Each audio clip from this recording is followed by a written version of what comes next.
So, what do leaders who coach actually do? Well, they do a lot of things, but I think one essential characteristic is that they ask rather than tell.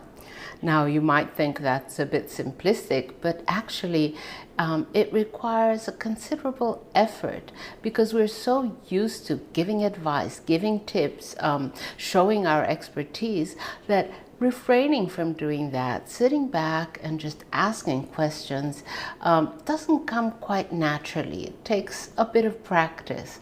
And of course, it has far reaching implications because these conversations where leaders who coach ask a question or two to give space to the other person to express themselves really create a new quality of conversation in companies.